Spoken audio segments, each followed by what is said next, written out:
Olá, está no ar o programa Ambiente Legal. Você pode nos acompanhar pela tvexito.com.br ou pelo site ambientelegal.com.br e também às quintas-feiras, às 10h30 da noite, no canal 27 da NET.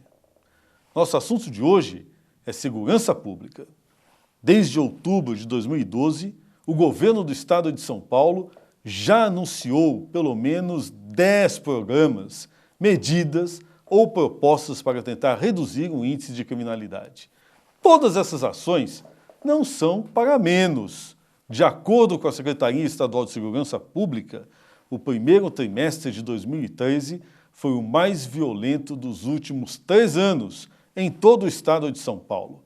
A violência em todo o território paulista é puxada pelos índices da capital e da Grande São Paulo.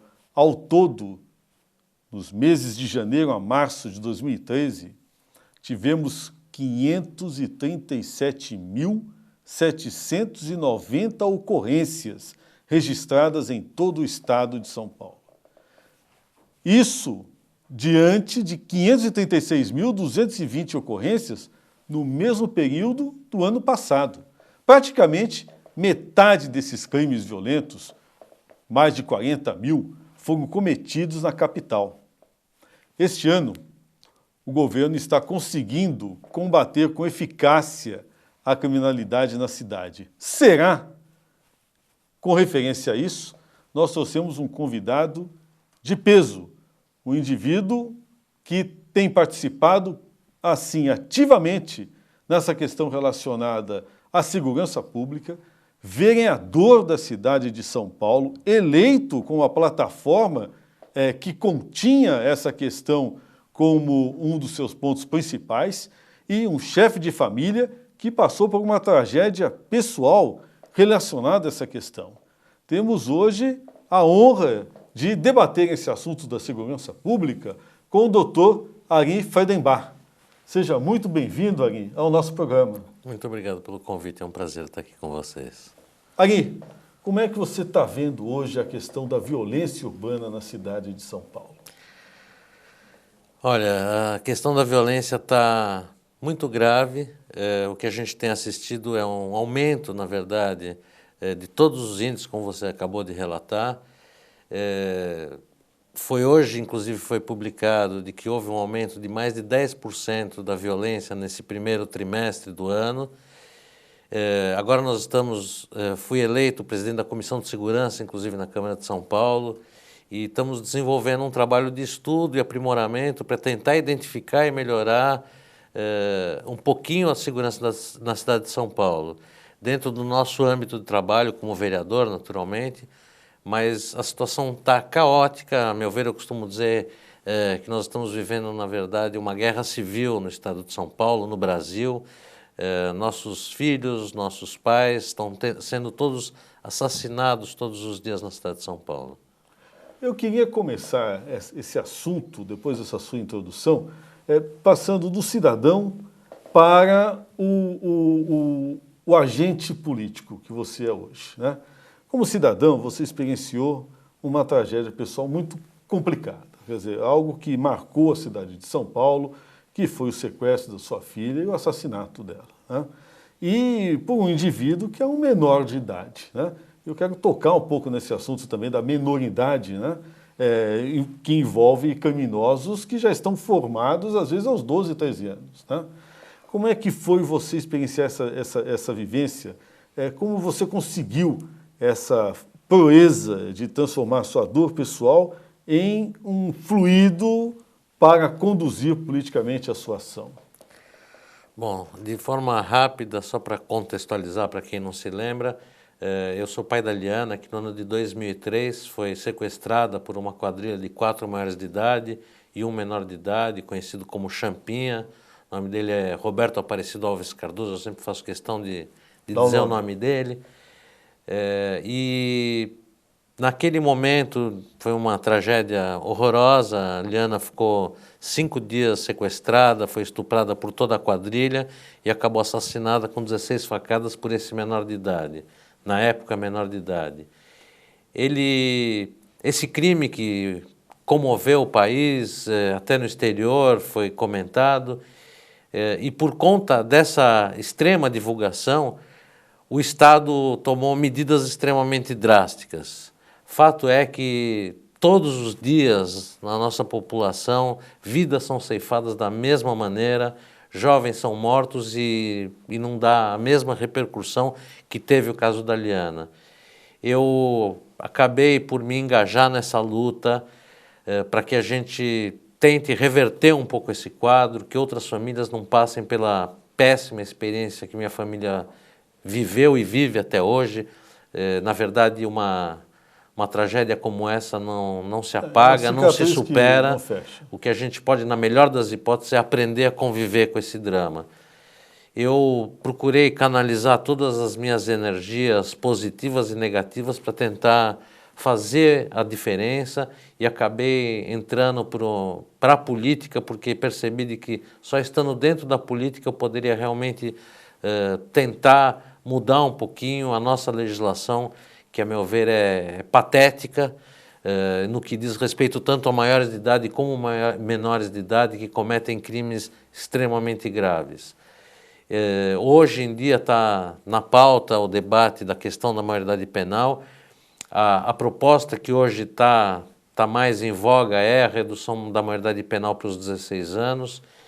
E eu tenho já há muitos anos, isso já fazem quase 10 anos que a Liana foi assassinada, e eu há pelo menos 9 anos venho me colocando de forma bastante clara contrário à redução da maioridade penal.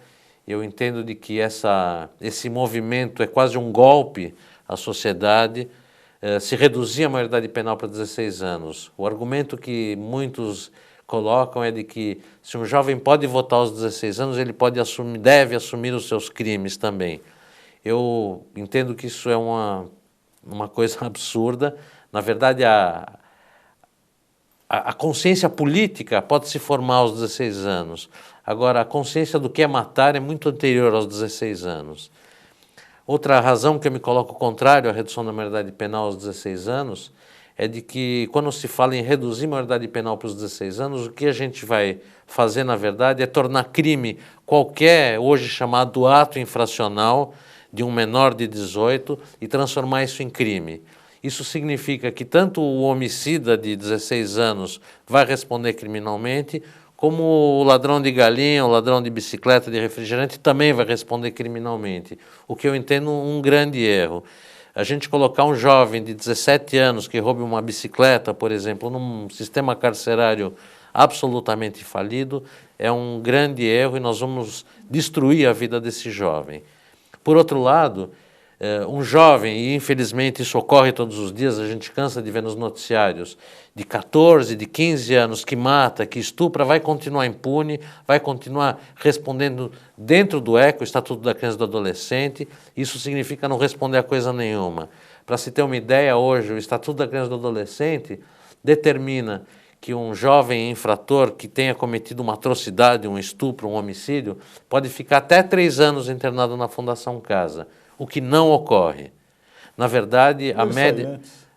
Eles saem muito antes disso, eles saem no máximo depois de 8 meses. Essa é o fato, é a realidade. E isso é um verdadeiro absurdo. Primeiro porque é uma punição pífia, e segundo porque, ainda que se faça um bom trabalho de ressocialização, em 8 meses você não ressocializa um estuprador, um assassino. Então, eu entendo que é fundamental que a mudança da legislação venha no sentido de emancipação de todo menor de idade, independente da sua idade, que cometa estupro, homicídio, latrocínio, roubo e sequestro. É um posicionamento muito parecido com o que eu tenho desenvolvido também. Ora, os índios, pela legislação nacional, né, o juiz tem a liberdade de saber se ele tem o aculturamento necessário e consciência da ilicitude necessário para sofrer as penas da lei nacional ou deixar dessa lei deixar de ser aplicada a ele. Por que não fazer o mesmo com os menores? Não permitir que, mediante um laudo e com a visão do juiz, ele possa falar, olha, esse daqui efetivamente tem que sofrer uma punição integral. Né? Ou esse daqui, na verdade, não tinha maturidade para compreender o que fez. No que eu venho propondo, e é exatamente isso, ou muito próximo disso, é que o juiz, e não só o juiz, acompanhado de um psiquiatra que possa fazer essa avaliação de uma forma mais avalizada, determine da consciência ou não do ato praticado. E se condenado, ao contrário do que muitos que são contrários a essa medida falam, mas vai jogar ele num sistema carcerário que está péssimo. Não. Eu defendo de que ele responda criminalmente numa unidade prisional da Fundação Casa. Não vamos misturá-lo com os maiores de idade no sistema carcerário. Mas que ele responda efetivamente pelo crime cometido. Se ele chegar aos 18 anos e ainda tiver pena para cumprir, aí sim podemos colocá-lo no sistema carcerário. Agora, não é razoável, não é possível que num mundo que queira ser civilizado, um jovem estupre, cometa um assassínio, um latrocínio e fique 8 meses ou até 3 anos numa Fundação Casa. Isso é não punir. E a gente também não pode, como algumas autoridades têm dito, transformar uma hipocrisia legal em cláusula pétrea, né? Como a gente já ouviu. É verdade. Eu acho que é a questão de se enfrentar esse problema de uma forma séria e responsável. Não é possível que venha o ministro da Justiça dizer de que as cadeias são péssimas, então não vamos prender. Que ele, já há alguns anos, como ministro da Justiça, faça alguma coisa para melhorar o sistema carcerário. Não é razoável não prender porque o sistema está ruim. Nesse aspecto específico dos menores, eu acredito que o Ministério da Justiça está administrando as coisas embaixo da mesa. Né? Quer dizer, porque efetivamente não está pondo as caras para tratar de uma ferida aberta na sociedade, como esse da criminalidade envolvendo os menores, em uma escala impressionante. Né? E eles vêm, todos os dias a gente acompanha nos noticiários, nos jornais, que a criminalidade envolvendo menores vem crescendo de uma forma escandalosa. Nos últimos 10 anos cresceu em 141% o número de crimes envolvendo menores de idade e nada está sendo feito, muito pelo contrário. Esse menor que hoje comete o crime, ele comete o crime absolutamente consciente de que nada vai acontecer a ele. Hoje o maior de idade recruta o menor para assumir ou cometer o crime, e é fundamental, e isso está na reforma do Código Penal, que já, quando entrar em vigor, já vai estar desatualizado pela demora que está acontecendo para ele entrar em vigor. Mas uma das medidas propostas no novo Código Penal, que eu acho extremamente importante, é o aumento significativo da pena do maior de idade que tiver um menor junto com ele.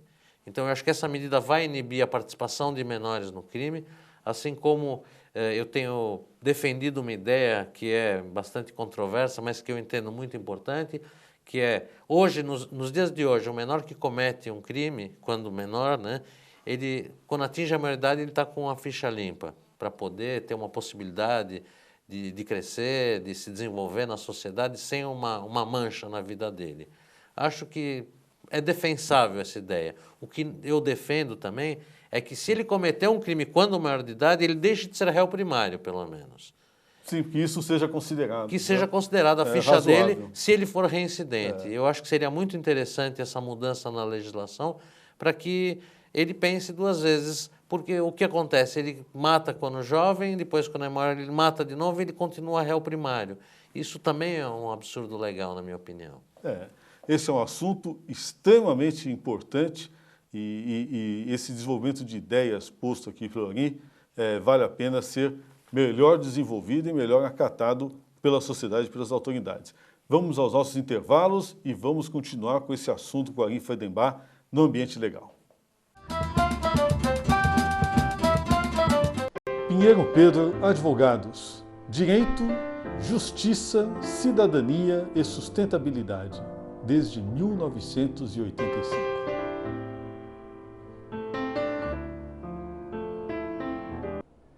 Para estar bem informado, baixe no seu tablet ou computador o aplicativo do jornal Diálogo Metropolitano. Na App Store e no Google Play ele é gratuito. Notícias do Rio de Janeiro e São Paulo em edições distintas. Você confere com a experiência de 60 anos de jornalismo da Alpha Prime Editora.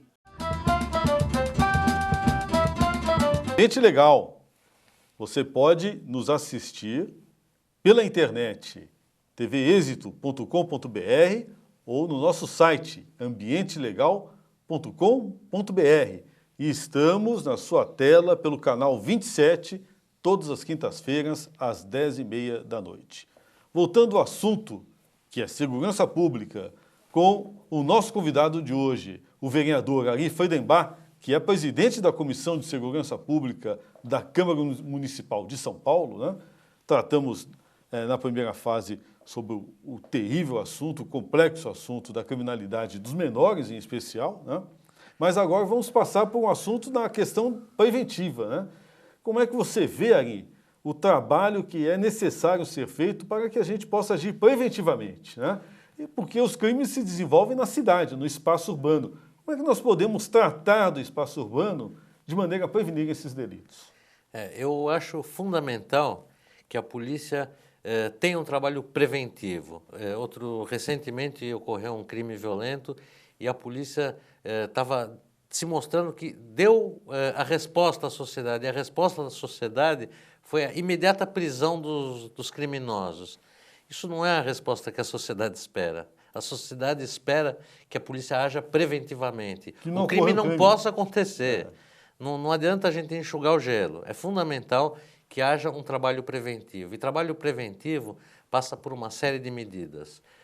Por exemplo, a gente debateu longamente essa semana na Câmara Municipal a questão da virada cultural, que ocorreram crimes, homicídios... Alguns chamam de roubada cultural, né? Roubada cultural. E foi uma tragédia, na verdade. Pessoas morreram num evento promovido pela prefeitura, o que é inacreditável, inaceitável. Gente baleada. Gente baleada, gente esfaqueada, arrastões, todo tipo de crime ocorreu. Até o celular do senador levaram. Que eu não sei se levaram mesmo ou ele quis aparecer, mas tudo bem.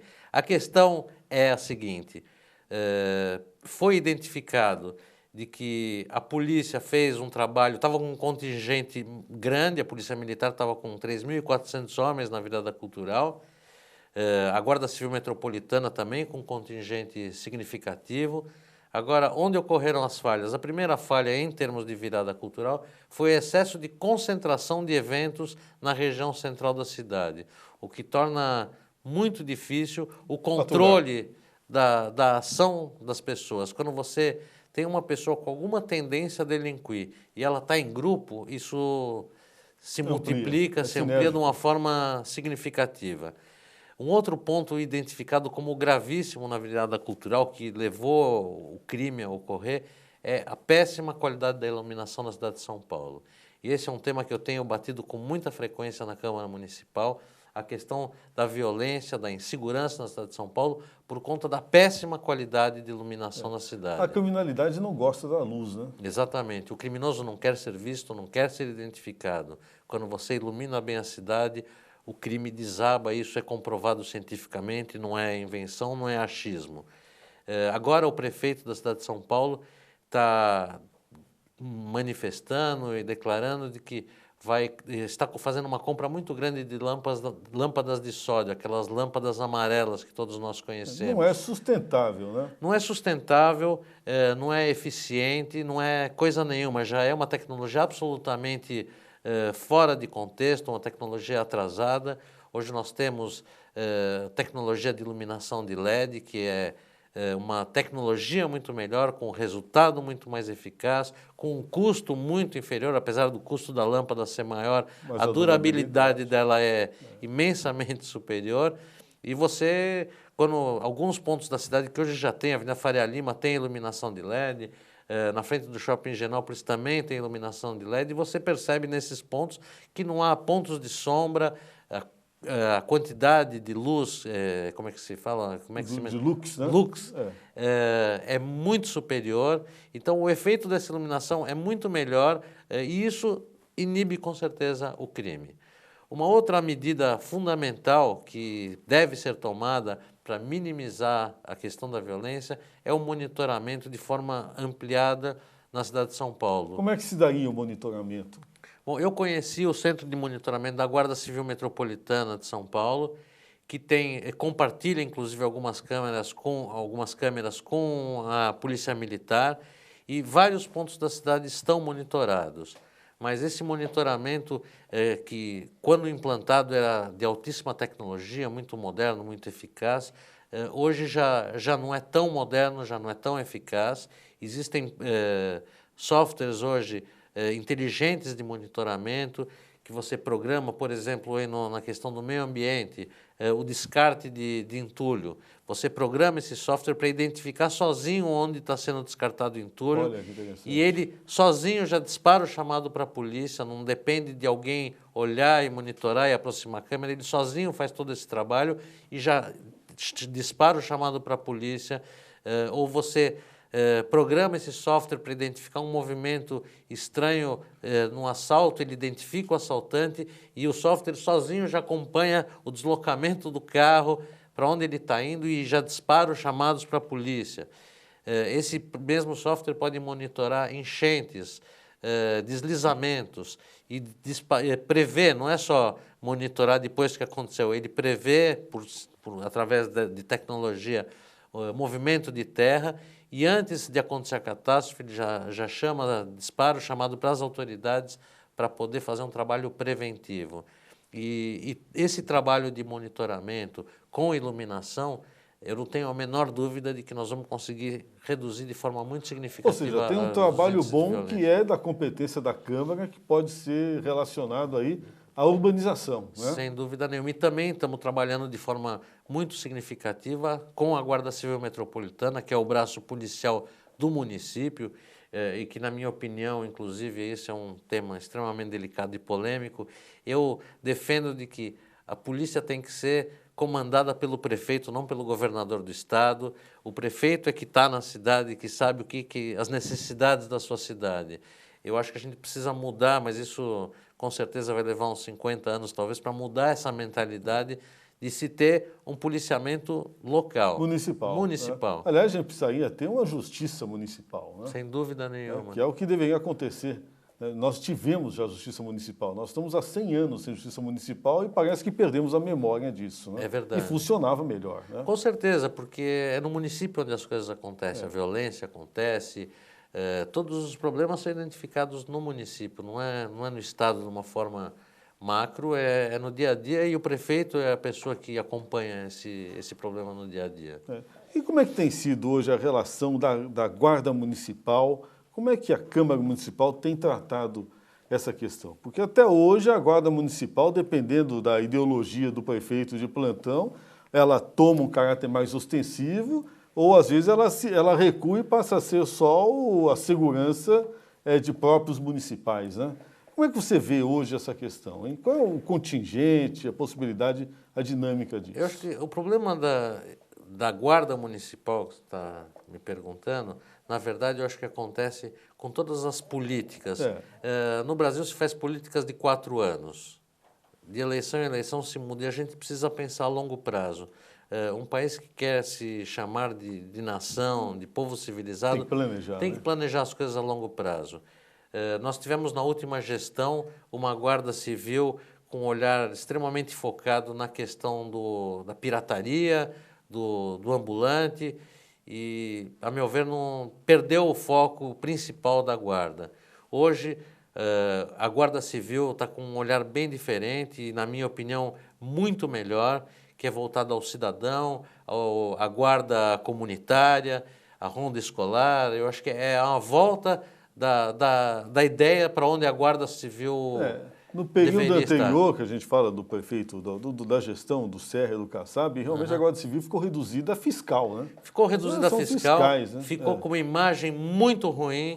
Hoje a Guarda Civil está fazendo alguns trabalhos muito interessantes. Para você ter uma ideia, hoje, dentro do Ibirapuera, que recebe 100 mil pessoas por fim de semana, a Guarda Civil está extremamente presente, os guardas estão lá de bicicleta, estão correndo junto com a população, tem a banda da Guarda Municipal nos fins de semana.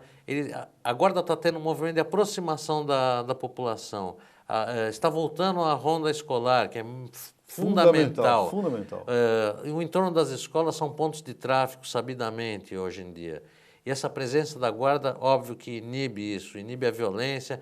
A presença dela é fundamental dentro das escolas e isso está tendo um novo olhar. Nós temos um bom secretário de Segurança Urbana hoje, o Dr. Porto. O prefeito... É experiente, né? Muito experiente. O prefeito está com um olhar muito atento para a Guarda Civil. A Guarda Civil tem um contingente hoje de 6.200 homens, se não me engano, mas não estão esses 6.200 na ativa. Muitos foram se desligando no decorrer do tempo, muitos de licença médica. A Guarda Civil está com um corpo muito idoso hoje, fazem 10 anos que não há um concurso para novos guardas municipais. Nossa Senhora. Então você imagina a idade média ou a média de idade dos guardas. Para correr está difícil. Não, não tem como correr, eles estão idosos realmente, a guarda está idosa. O prefeito está esse ano fazendo um novo concurso finalmente, depois de 10 longos anos que não é renovado o contingente. Mas essa guarda que hoje tem um total de 6.200 homens, com uma autorização constitucional para ter até 15.000, só tem a capacidade de formar no máximo 1.000 homens por ano. Nossa. Então, no máximo, na melhor das hipóteses, em 4 anos nós vamos ter mais 4.000 guardas civis metropolitanos, o que é uma melhora significativa, mas muito aquém das necessidades da cidade. Nós tivemos agora recentemente um episódio muito triste de uma senhora que teve o carro quebrado na marginal aí do Tietê, foi atendida por um fiscal do CET, né, que é um indivíduo que anda uniformizado, ostensivamente uniformizado, tem uma posição de fiscalização do trânsito, portanto, intimamente ligado à segurança urbana. Né? O indivíduo atendeu e simplesmente deu a hora dele e abandonou lá a moça, né, foi embora e deixou a moça lá num lugar perigoso, ela acabou sendo estuprada. Ele não né? atendeu, ele passou por lá e foi embora, não cumpriu a sua obrigação de atender o munícipe, de acompanhar ela até o momento de chegar ao guincho. Como é que alguém, não precisa ser um policial, precisa ser um cidadão, um homem, chamado homem com H, que larga uma mulher sozinha na marginal de noite. Ele não precisava nem ser membro da polícia. Se ele fosse um cidadão, ele não largaria... Ele tem que dar umbridade. né? O mínimo que ele fosse homem. Não estou nem falando da obrigação dele como membro da guarda. Ele não foi nem homem de largar uma mulher sozinha de noite na marginal. Como é que a gente pode lidar com essa questão? O que você imagina? Será que é necessário botar um marco legal para engajar esses outros segmentos da prefeitura num trabalho mais integrado com a comunidade? Porque isso me pareceu que ele... Claro, faltou hombridade, você tem toda a razão, mas também falta um sentido, né, de que o DSV ele tem um trabalho maior do que a mera lavratura de multas no canto escuro da cidade. Mas né? se resume, infelizmente, nos dias de hoje, você vê eles só fazendo lição de casa, anotando placas, realmente é a chamada fábrica das multas aí, né? E é o que ocorre. Na minha opinião, falta também um treinamento de melhor qualidade, de melhor qualificação, para um guarda, na verdade não um guarda, um DSV, né, os chamados marronzinhos aí, que deveria, no mínimo, esperar chegar ao auxílio mecânico. Né? Então, eu acho que assim, segurança pública passa por treinamento de qualidade, por reciclagem, por retreinamento, por cidadania, por ética. Eu acho que tudo isso vai fazendo uma diferença. E eu vejo que eles muitas vezes estão muito despreparados para isso. Nós vemos isso também num outro aspecto que também diz respeito à segurança pública no município, que são os fiscais da área da Secretaria do Verde e do Meio Ambiente. Né? Tem vários problemas, uma fiscalização complexa, idiosincrática. Nós temos gente aí multando funcionário público aposentado, senhoras de idade, aplicando multas de R$10.000 por corte de arbusto, né? Quer dizer, não há uma integração desse segmento dito de controle ambiental com um trabalho de aproximação da comunidade. Quer dizer, não é nada didático, pelo contrário, é repressivo e da mesma forma que o DSV são os lavradores de multa além do que tem que haver uma proporcionalidade. Hoje em dia, uma calçada de um banco tem a mesma multa do que um cidadão que tem uma casinha humilde e tiver com algum problema na calçada. Né? E o poder de pagar uma multa de um cidadão aposentado e o banco não é exatamente a mesma. Né? Então, a gente tem que equalizar essa questão também. Você vai procurar tratar isso lá na Comissão de Segurança? O que você não está tenha imaginando? dúvida, nós estamos trabalhando, começamos, na verdade, essa semana os trabalhos da comissão, demorou, estamos atrasados, mas por uma questão burocrática demorou para a comissão poder começar a trabalhar. Nós estamos, num primeiro momento, convocando o ILUME, que é a questão, o órgão que é responsável pela iluminação da cidade de São Paulo, para conhecer detalhes desse contrato que é péssimo. Eles são absurdamente remunerados por um trabalho que não é realizado. Nós temos hoje lâmpadas, quando as lâmpadas funcionam, elas são velhas e não iluminam, elas são desgastadas. Você vê o ponto de luz, mas não ilumina coisa nenhuma. As lâmpadas estão acima das copas das árvores, ou seja, não ilumina a rua, não deixa os pássaros dormirem. E deixa a sombra. E deixa a sombra. Então, as calçadas são absolutamente escuras. Nós temos hoje a iluminação por uma questão de um péssimo olhar para o que é necessário como iluminação. Você tem a iluminação voltada para o asfalto. Ainda antigamente, antes da lei da cidade limpa, você tinha os luminosos das lojas iluminando as calçadas. Hoje em dia não temos mais. A iluminação pública não está iluminando. Quando ilumina, ilumina o asfalto e o pedestre anda às escuras. E aí fica difícil o monitoramento, né? Fica difícil o monitoramento, a questão da segurança absolutamente prejudicada, as pessoas de idade com muita dificuldade de andar nas calçadas da cidade de São Paulo, que são péssimas na sua grande maioria. Então, são questões de saúde pública, de segurança, que tem que ter um olhar mais apurado, e nós, na Comissão de Segurança, estamos iniciando por aí esse trabalho da questão da iluminação pública, primeiramente, e a Guarda Civil Metropolitana, que tem sido um tema central do meu mandato, pessoalmente. Tá. Como a gente pode observar, nós temos um trabalho grande pela frente, né? E o nosso vereador Arim Freudenbach, à frente dessa Comissão de Segurança da Câmara de Vereadores, vai necessitar muito do apoio da cidadania, né? Da nossa cidade, da cidade de São Paulo, né? Para melhorar as condições efetivas do nosso meio urbano. Muito obrigado por sua presença, conte conosco, esse trabalho efetivamente é muito importante e estaremos aí acompanhando o seu mandato, vereador. Eu espero que acompanhem, que nos procurem para criticar, para trazer propostas, porque nós não somos os donos da verdade. É muito importante que a população assuma a sua cidadania, ajudando o trabalho do vereador também. Não basta criticar, tragam ideias, tragam críticas construtivas e ajudem a gente a fazer o melhor possível para a cidade de São Paulo. Está dado aí o recado. Muito obrigado a você que nos assistiu e até o próximo Ambiente Legal.